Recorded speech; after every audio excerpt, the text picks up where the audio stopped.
Bryan Reynolds of the Pittsburgh Pirates has requested a trade, and the Toronto Blue Jays are reported to have interest.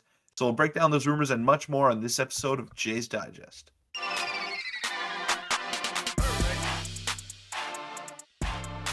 What's up, Jays fans? I'm your host, Peter Vryonis, alongside co-host Nick Gosse. We got a lot to get into today, a lot of rumors, but first I want to thank you all for the support that we've been getting. It's been unreal, and we're a handful of subscribers away from 4K, so keep the support up. We Yeah, love it. been unbelievable. Very quick reminder, 81.7% of you guys who are watching are not subscribed, so if you enjoy the daily content, make sure to hit the subscribe button. But like you said, Peter, we have a lot to get into, and let's just delve into the main topic of the video, which was a kind of a bomb that was dropped by Ken Rosenthal yesterday, saying outfielder Bryan Reynolds has asked the Pirates to trade him, which was followed up by John Morrissey saying that the Blue Jays looking for a left-handed outfield bat among teams with interest in the switch hitter, and obviously the Giants and Mets as well, because they seem to be linked with every single player.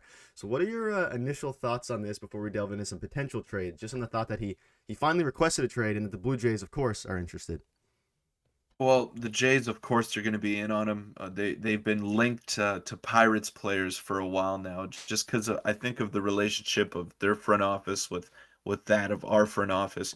So it makes sense that the two teams are always constantly linked, and he fits. He fits the need that the Blue Jays have, the glaring need that the Blue Jays have.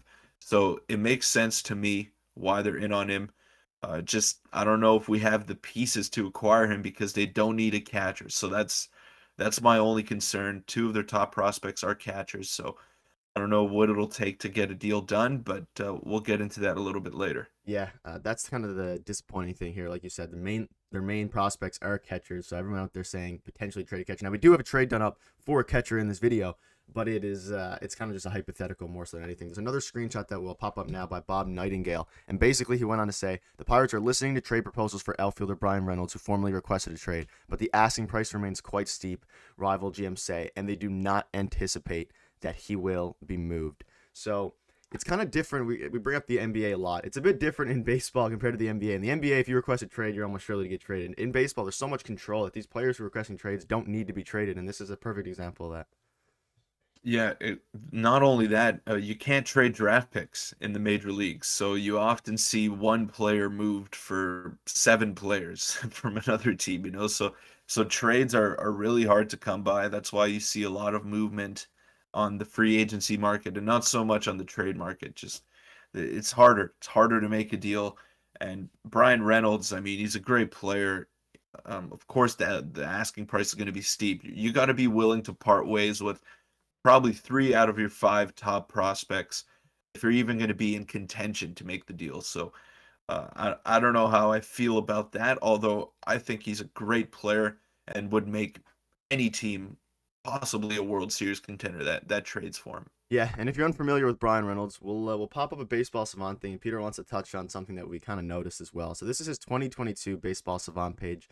Obviously, if you look at his spray chart first, kind of hits the ball everywhere. So the shift will obviously help him. It helps a lot of hitters, but it won't affect him too much. But if you look at his rankings in general last year, they were quite down compared to his years prior. Obviously, he still is a phenomenal hitter.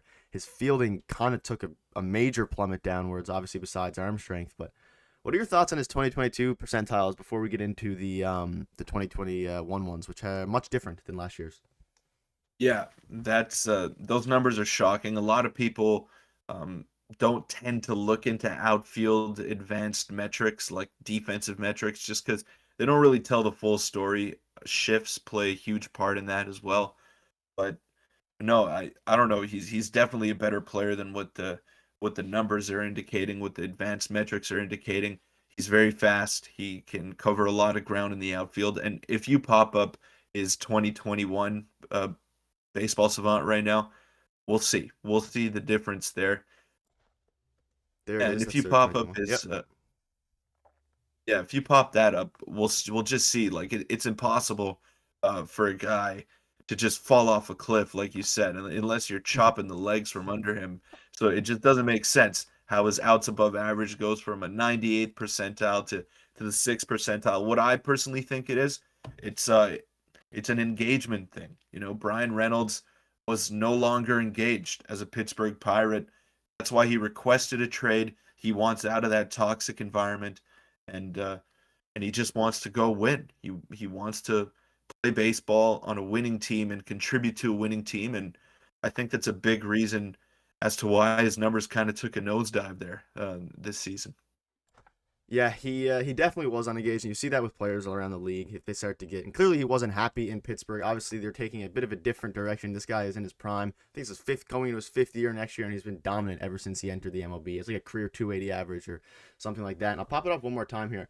Look at, like you pointed to, the drastic changes. He went from, I'll pop up like in 98th percentile outs above average in 2021. So it's just unbelievable. And honestly, it's kind of hard to explain. Lack of effort has to be the easiest answer to this, but his hitting numbers also took a slight turn down, but they were kind of remained pretty similar, but a slight turn down. But I think he is much more of a player like he was in 2021 rather Yeah. than last year. Yeah, it doesn't really make sense. That's why I don't really love advanced metrics. They don't tell the full story.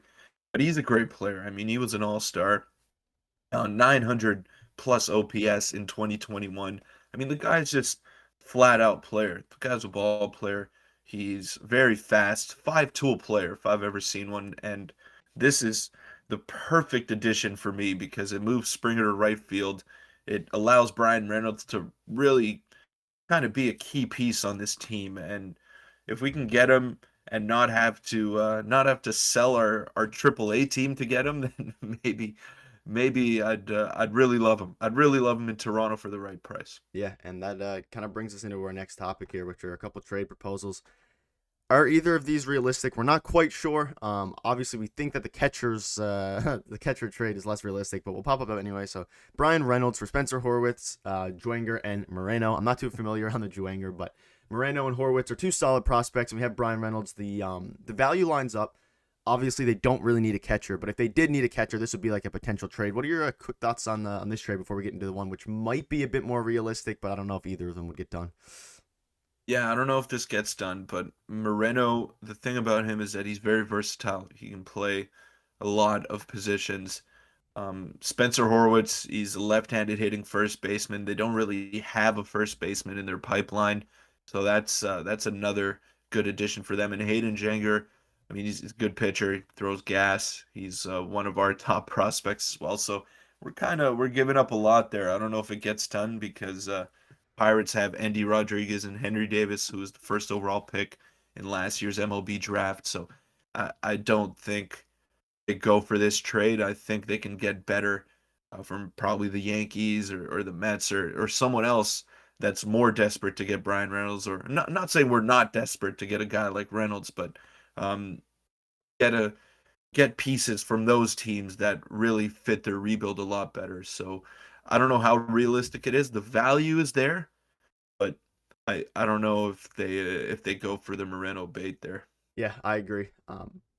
Moreno's a very, very good prospect, but if they shopped around, they could probably get. I don't know if they get a prospect. They'll have a prospect similar to Moreno, and then probably a bunch more. But we'll get into the next potential trade here, which is Reynolds for Manuel Beltre, Aurelvis Martinez, and Ricky Tiedemann. Obviously, the value doesn't line up, but I've been seeing people. I took these mainly from Twitter and a couple of my own players, but someone said in the Twitter on the Jays side that they wouldn't even trade Tiedemann for Reynolds straight up 1-for-1, and that's a question to be asked as well. And it's a fairly valid question depending on how high you are on these guys. But what are your thoughts on this one compared to the Moreno one? This is a more realistic package. I don't know if Pittsburgh takes it. It depends how high they are on Tiedemann, but it's interesting. I'm definitely trading Ricky Tiedemann for Bryan Reynolds. I mean, Bryan Reynolds is the type of player that moves the needle, and Ricky Tiedemann is still a year or two away from the major leagues, so you don't even know what you have there. You can't play the long game when you're trying to win a World Series. You know, you kind of there's got to be a point there where you just say, "I'm going for it," and I think this is the moment where the Blue Jays need to go for it. They traded Teoscar Hernandez. They upgraded their bullpen. They're definitely going to upgrade their starting rotation.